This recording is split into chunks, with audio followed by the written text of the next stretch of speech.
I mean, give me a left-wing Hillary policy, like a really left-wing Hillary policy. I couldn't tell you, but that's Exactly. So David Pakman shows up on Patrick Bet David's podcast. And right from the start, you can tell this isn't going to go well for Patrick. Pakman comes in calm, collected, and just starts breaking down the usual MAGA nonsense with actual facts. It's like watching someone show up to a boxing match with a rule book while the other guy's just swinging blind. Big difference in approach. And honestly, in brainpower too. I'll share my thoughts from time to time. Let's check this out together. Opinion of the U.S. has dramatically improved since Biden replaced Trump. I think that matters. I'm not an isolationist, so I think it's important that other countries respect the office of the presidency. And under Trump, it was a joke, you know, literally laughed at the UN, goes to India, mispronounces 10 Indian names, and the crowd is just leaving. It was a humiliation everywhere he went. So I think that's it's like a soft thing that I think is really good. So the fact that we're no longer feared is a good thing. I don't know where you're getting that we are no longer feared. So you think people fear Biden? What I'm asking you is what data do you have that we are no longer feared? Well, what data is not any data to give. I mean, then how do you know it is the truth? But during Biden is when Russia felt comfortable bullying Ukraine. During Biden is even if you look at Afghanistan on the way we left, people on the left were not happy by the way we left Afghanistan. Which people? Even 82 billion. I can give you a lot of different names. Like who? CIA. Who was the CIA guy that we had here who was on Philip Mudd with a Z? What's his name? Matt Zeller. Matt Zeller, CIA agent who was on MSNBC. He called him out. He was on MSNBC with. Real quick on Afghanistan. Let's be honest, guys like Patrick Bet David didn't care at all when that war dragged on for 20 years, costing lives and trillions of dollars. But the second Biden pulls out, suddenly it's the biggest issue in the world. It's fake outrage, plain and simple. He's not mad about Afghanistan. He's just mad Biden was the one who ended it. But that's one person, right? No, but there's a lot of them though. If I actually pull it up and if I do the Google search on it, I'll find plenty of names from their own side. Let's do it. That's fine. But I think one important thing to back up is you first kind of gave me what's not really a very fair question. You go, are you not worried that the U.S. is no longer feared? So you're saying they don't fear you? But hold on. Let me finish my response. Okay. Yeah. You first presented to me, and these are a lot of conversations go like this. You present to me, is it not a concern to me that the U.S. is no longer feared? And I said, well, where are you getting that? Where's the data? You go, there is no data. So let's first start with. What I said is it's not the fear. I didn't say there's no data. You can't pull data, no data, meaning you can't find data on fear. Then how do you know that that's fear the is case? action? Fear is action. Did during Trump Russia attack Ukraine? No, that's not. Yeah. What happened with Palestine and Israel? What happened? What happened? They came together after 20 some years. What? What are you talking about when you say what? What are you talking about? Hold on. Well, he moved the capital to Jerusalem, is what you're saying. So let's. I don't know if there's been peace in the Middle East or anything like that. Has there been any progress on peace? Very limited. It wasn't the capital. Did moving the embassy? The embassy. Hold on correct, a second. Let me ask the question. Did moving the embassy from Tel Aviv to Jerusalem get us closer to peace, or did it get us further away? Do either of you guys know? I don't know if you've studied this issue. There's arguments on both ends, but it has not led to peace and prosperity in Palestine, correct? Did Trump promise, there's a very critical, clear question. Did Trump promise that Jared Kushner would solve the Israeli-Palestinian conflict during the first term? That's just overreach. a yes, no. Did he promise it? I don't know if he promised it or promises made, promises kept. He was assigned to that duty. And did it happen? Did what happen? Did Jared negotiate peace? But I don't think anybody believed that peace was happening in the Middle East. So it's okay for him to make promises that are obvious lies? But make the argument. Go back to the argument about the fact that America on all polls today is, would you say, liked? What was the word you used? So I think the really important thing when we talk about this is we talk about what we can measure. So the Gallup polling that has been done. So you trust polls?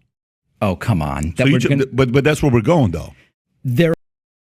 Okay, but seriously, are we supposed to base foreign policy on Patrick Bet David's gut feelings? Or maybe, I don't know, actual data. During Trump's time, our allies were constantly guessing what the hell he was going to do next. That's not leadership. That's chaos. Imagine making a deal with Biden only for Trump to come back later and tear it up on a whim like it's a TV contract. That's not strength. That's clown behavior. There are lots of because I trust certain polls too, but I'm saying, so you trust polls? If you say, do I trust a Rasmussen Republican primary poll 18 months before an election, I would say that's not very valuable. I don't think that's valuable. The Gallup public opinion sentiment poll that has been done over many, many presidents in the same way, I think that that's a pretty good poll just to give a sense of how the world feels about the American president. I have no reason to distrust that. There are other polls where I would have a specific reason to distrust. But we're kind of going like 10 tangents here. I think if we want to talk about, am I upset that the U.S. isn't feared?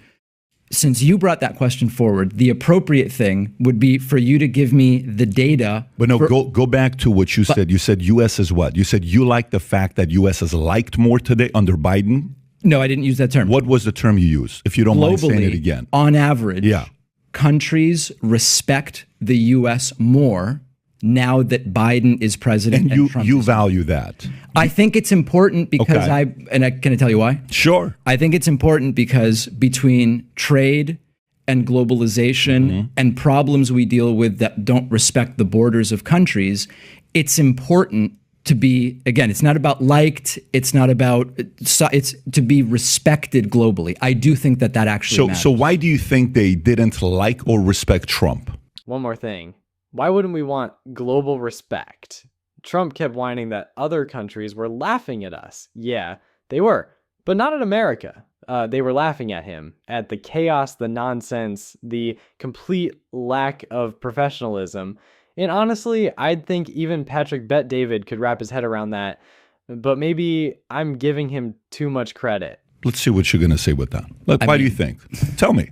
The guy's a joke. He is? Yeah. Okay, tell us why. And Biden's not a joke. Well, we can talk about Biden. Oh, because Biden's like the GOAT and Trump's the joke. And here we go. Classic whataboutism. You say one bad thing about Trump and suddenly you're a Biden superfan. That's how it works in MAGA world. It's not about facts. It's just team loyalty. Red team good, blue team bad. No real thinking, no actual debate, just grown adults treating politics like a football game. Joke. No. Okay, so I'm critical tell us why he's a joke. But I think it's important to say, are we talking about Trump or are we talking about Biden?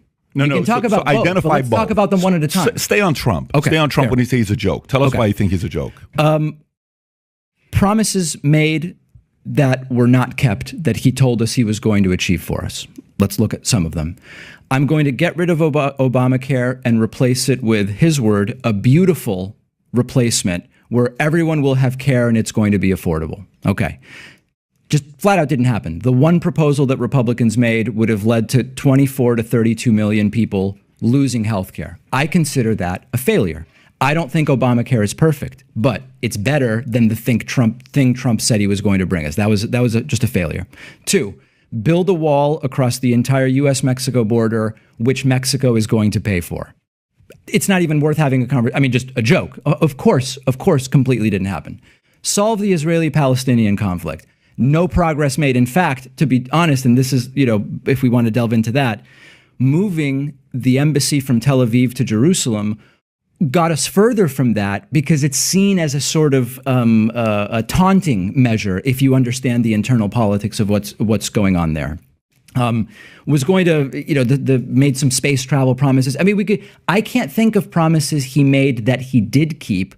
Yes, he was going to do tax reform and he did tax reform. So as a policy matter, a complete and total failure. I do think maybe the First Step Act on criminal justice reform did some good things. I'm sort of glad to give him credit on that.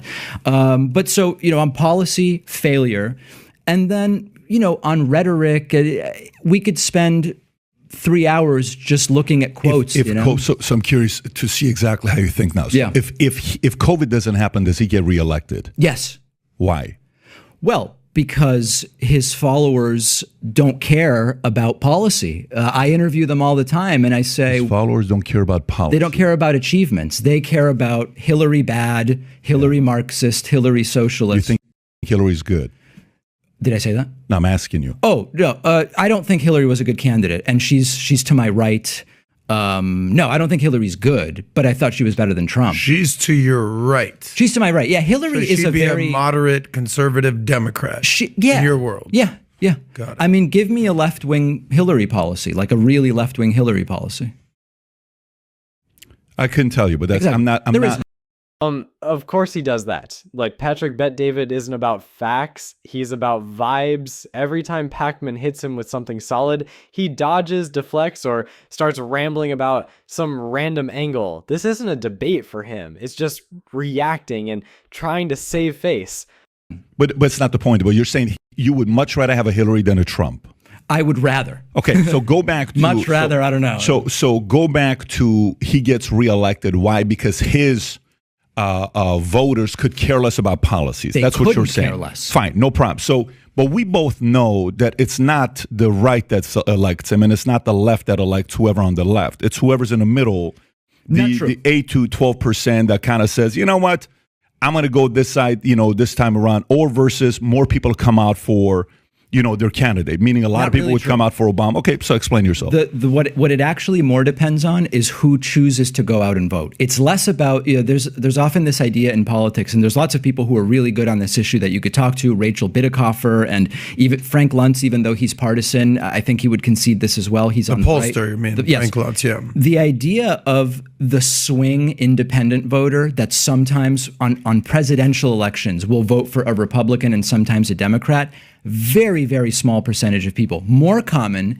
is that a candidate either activates people to vote or those same people just stay home. In the US, we have an embarrassingly low voter turnout. It's between usually 52 and 60%, I think. Mm-hmm. So almost half the electorate isn't even voting.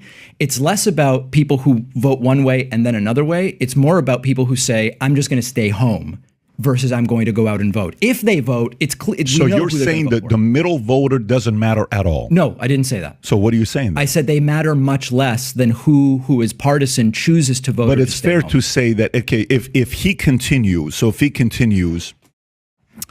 and there's no COVID, he would get reelected. Do you think let's specifically target the middle?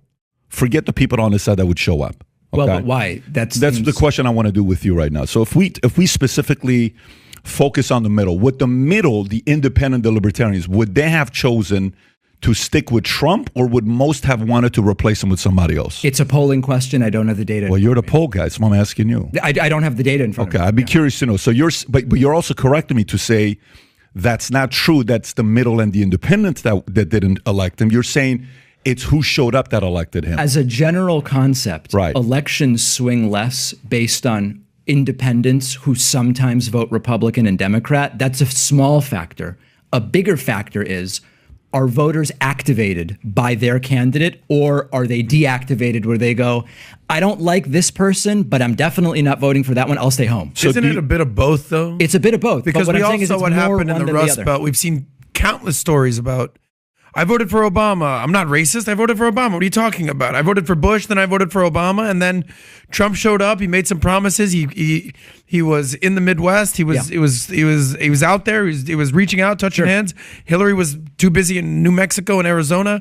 I decided to vote for Trump. I was sort of done with Trump. Now I'm back on Biden. Yeah, we see so many stories like that. Though, these independents. That's an anecdote, and so I think anecdotes are fine. But one of the things that is important is to zoom out from anecdotes and to look at the broader data. And the other thing that's important is a lot of that cross-voting, it cancels each other out because you see roughly the same amount from one side versus the other. And what I mean by that is there was, if you look at the crossover in 2016, the number of Democrats who decided to vote Trump in 2016 was very similar to the number of Democrats who decided to vote McCain in 2008.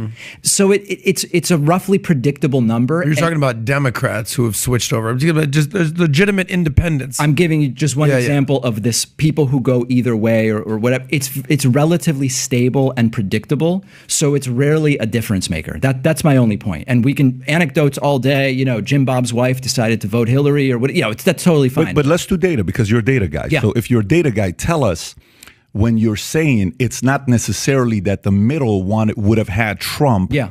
Would he have needed the middle to get reelected in 2024, in 2020? He would have needed roughly the same percentage that Republicans tend to need. Trump suffered because on the COVID thing, would he have gotten reelected?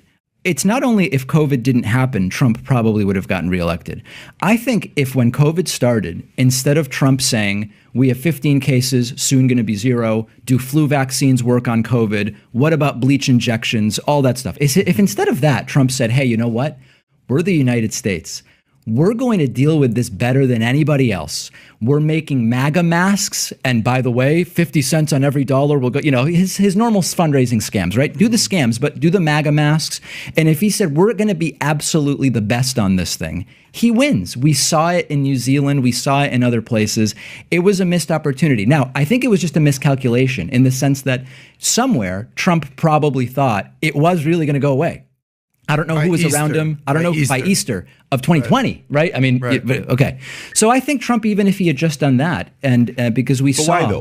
Why would he have? Why would the independents, the ones in the middle, who are? It's pretty straightforward. Patrick Bet David keeps acting like these middle voters are everything, like they're the key to every election. But Pakman lays it out with actual data. It's not the middle that decides it. It's who shows up. As simple as that. And calling libertarians the middle, come on. They're just conservatives who don't like being told what to do. And let's be real. If Trump had just thrown on a mask and said, real men wear masks, MAGA would have followed. He could have turned that into a power move. But no, his ego got in the way and he blew it. That alone might have cost him re-election. So, yeah, what did you think? Personally, I think Pakman made Patrick look completely out of his depth. Even his co-host Adam came off smarter and more grounded. But hey, just another day, another MAGA meltdown. Drop your thoughts in the comments.